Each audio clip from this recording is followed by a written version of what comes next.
Hi, I'm Bridget. Most of my life, I looked like this. But then, something happened that made me change and take up sports seriously. You know what the weirdest thing was? I couldn't remember what sparked that change. A few months of my life were just erased from my memory. My parents told me I was injured and suffered short-term memory loss. I hope someday I will remember what happened to me. Don't dwell on the past, just keep moving forward. Aside from the small gap in my memory, my life was awesome. I was in great shape and looked amazing. Several sportswear brands signed lucrative contracts with me. Of course, I also took part in fitness competitions. It all began when I was getting ready for one of those contests. There were cool prizes and the chance to become an international athlete at stake. I didn't doubt I would win. They didn't call me Indestructible Bridget for nothing. I was the best of the best. By the way, have you liked this video and subscribed to the Private Diary channel yet? Now is your chance if you haven't. One evening, I was cleaning my room when I found a cute husky toy under my bed.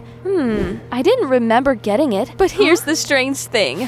When I saw it, I started crying uncontrollably. Seriously! The tears were streaming down my face and I couldn't stop.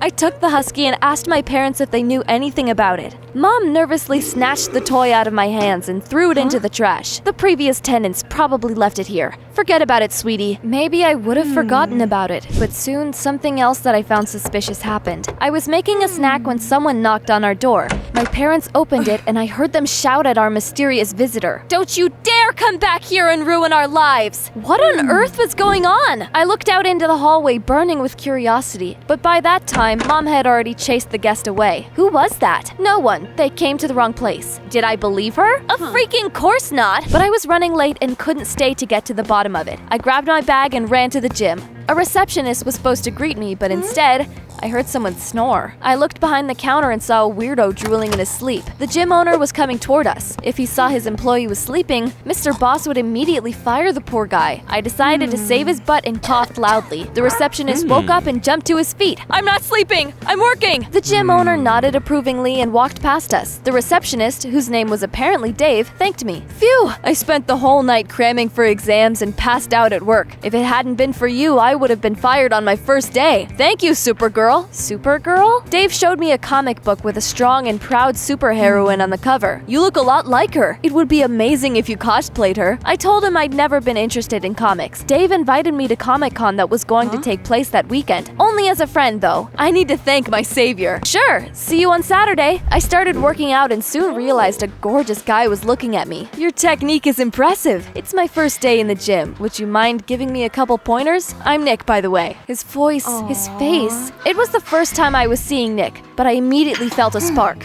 I agreed and we spent the evening working out together. For some reason, he seemed painfully familiar to me. We both felt a special connection between us and agreed to meet again. That weekend, as promised, I went to Comic-Con with Dave. I thought I'd be bored to death, but ended up having a blast. Dave led me to different stands and told me about his favorite characters. At one point, a girl came up to us and handed me a comic with Supergirl on its cover. "You're my favorite heroine! Can I get your autograph?" I picked the girl up to demonstrate my strength. She squealed with joy and Dave winked at me. "Told you, you look just like Supergirl. Thanks for bringing me here. I'm blown away." Nick and I were growing closer. We went on a couple dates and realized we were meant for each other. When he asked me if I wanted to be his girlfriend, I agreed without hesitation. At home, I showed my parents a picture of my boyfriend and hoped they would be happy for me. But their reaction surprised me. "Stay away from that guy, Bridget. He's bad news." I didn't understand why my parents hated Nick so much. Instead of explaining anything, they just kept cautioning me against dating him. I was a girl in love, though. Their warnings fell on deaf ears. Nick and I became an item. Sometimes I even skipped workouts to go on dates with him. Unfortunately, it showed. On the first day of the next fitness championship, my head was in the clouds. The results were atrocious.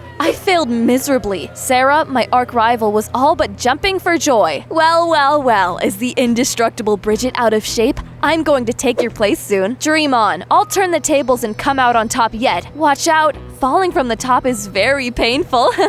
She snickered and left. Dave tried to cheer me on. He was such a good friend. In the ninth issue, Supergirl was defeated too. But then, she plucked up the courage and beat all her enemies. Thanks, buddy. My parents were spitting mad when they found me. It's all Nick's fault. You're breaking up with that scumbag today. I snapped back that Nick was a great guy, and we were meant for each other. If you forbid me from dating him, we'll run away. Mom and Dad freaked out. They said it was time for us to have a serious talk and dragged me home. Dad pulled out a dusty box from the attic. Inside it were various toys, notes, and all sorts of trinkets. Do you recognize these? They seemed familiar, but I couldn't figure out why. We hoped you turned over this dark page in your life, but it seems we have no choice but to tell you the truth about your past. It turned out I used to date Nick when I was still chubby. At first, we were happy, but then he changed and dumped me. I took it hard and couldn't get over him. At some point, the pain became unbearable. I found a hypnosis specialist, and he helped me erase Nick from my memory. After that, I got better, took up sports, and became fit. But then a few weeks ago, Nick found out how successful I was and decided to hit on me again. He came over recently. We told him you didn't remember him because of hypnosis and chased that bastard away, but he still found a way to get back together with you. If you don't break up with him, Nick will ruin your career and make you suffer again. Sweetie, you know what they say. Fool me once, shame on you. Fool me twice. My head was spinning. So the gap in my memory wasn't there because of an injury, but because of a hypnosis session?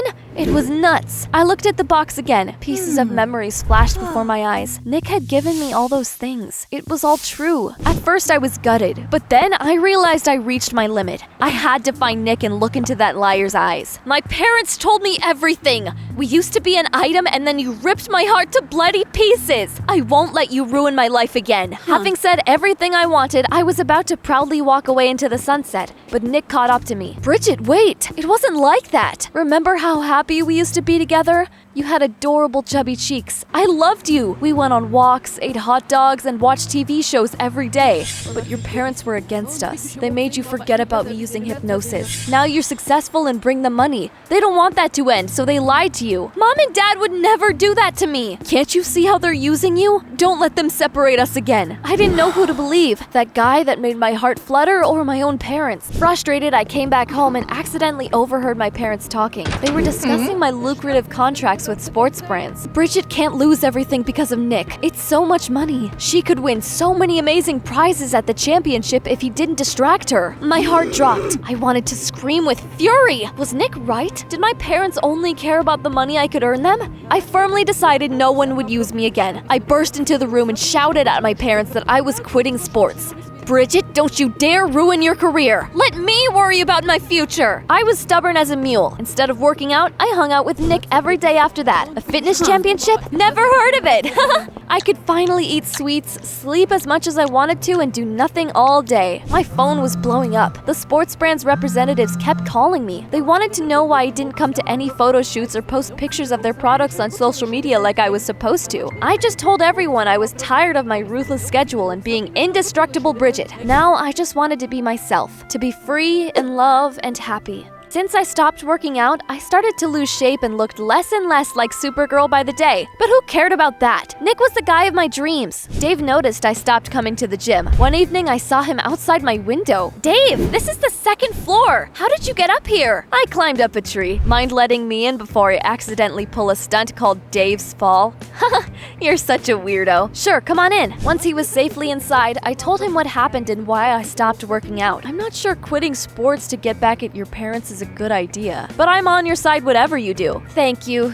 You're a real friend. We chatted a bit longer before Dave went home. He almost fell off the second floor after he climbed out of my window. Dave wasn't the most graceful guy out there.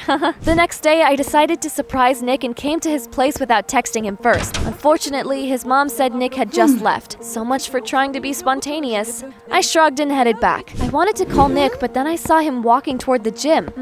My gut was telling me something was wrong, so I followed him. Dave was working at the time. Bridget, I was about to call you. Your boyfriend just came in and, well, you should see for yourself. Now I was really worried. I walked further into the gym and saw Sarah working out. Nick was there cheering her on. Come on, baby, you're the best. The victory is going to be yours. Thank you, Poochie Poo. What the fudge? It felt like I'd been slapped in the face. Why the hell were my boyfriend and arch rival flirting? I stormed up to them and demanded an explanation. Sarah rolled her eyes and smirked. Wow, you really don't remember anything, do you? I stole your boyfriend. We've been dating for a while now. Nick, is this true? Okay, I'm sick of this. That's right. Sarah is my girlfriend. I only asked you out to convince you to quit sports. Now you're a threat to no one and Sarah is going to win the championship. Could it be true? I felt dizzy and my legs gave way. My memories finally came back. I was dating Nick and felt like the happiest girl in the world. But one day, he said he had fallen for Sarah, gave me that toy husky as a parting gift, and left me standing in the rain. Sorry, Bridget. It's just that Sarah's really beautiful, you know? He broke my heart and left, but I couldn't accept it. So I decided to get my ex back no matter what. I wanted to be better than Sarah. I took up sports and lost a lot of weight, but it didn't matter. Nick and Sarah just laughed at me and my whole world came crushing down. I was so devastated, I resorted to hypnosis. It helped me erase Nick from my memory. After that, life went back to normal. I kept working out and soon became the indestructible Bridget. Sarah knew she would never beat me if I was at my best, so she asked Nick for help. He found out from my parents that I had forgotten him and turned me against mom and dad to make me give up sports. I was such a naive fool. How can I believe in fairy tales about love and let my enemies win? My parents had been right. Nick was bad news. What are you gonna do now, huh? Will you cry like a little girl? No! I'll go back to the hypnosis specialist and forget you! Bridget, no, don't do that! I ran home and buried my face in my mother's shoulder, shaking with sobs. I should have trusted you! When I heard you say my contracts were very important, I thought you didn't care about my feelings. Honey, we didn't tell you this, but when you first got into sports, we got into debt to get you a gym membership and pay your coach. We used the money you earned to pay off those debts. I realized I couldn't let my parents down. I had to forget Nick and get back in shape to compete in the championship. I ran to the clinic. To my surprise, Dave was waiting for me there. I know what you're going to do, but this isn't right. As long as you run from the pain, it will come back to haunt you. Besides, if you erase this period of your life from your memory, you'll forget me. Are you ready to sacrifice our friendship? Before I could say anything, I saw the girl I'd met at Comic-Con. She was staring at the shop windows and did not notice the cyclist was about to hit her. I ran up to the girl and pushed her aside before anything terrible could happen. The cyclist kept riding and the girl threw her arms around me. Hey, you're Supergirl! That's right! I was Supergirl! I was an athlete and I wouldn't take the easy way out. Be more careful, alright? I promise! I came up to Dave and thanked him for being there for me. You're right, I need to value these unpleasant emotions and let them go instead of running away. Besides, I do value our friendship. I'm glad you changed your mind. Of course, I didn't have time to get back in shape for the championship. However, I came and did my best. Nick and Sarah made a couple nasty comments, but I acted like I didn't remember them. Have we met? Sorry, I only remember people who are important to me. Speaking of important people, my parents and Dave hugged me and congratulated me on the good result. Don't let this get you down. You have a lot of victories ahead of you. You know what? They were right. What mattered was I got over my weaknesses. Nothing can stop me now. My parents also gave me a real husky puppy. Help me come up with a name for him. Write your suggestions in the comments down below and don't forget to like this video.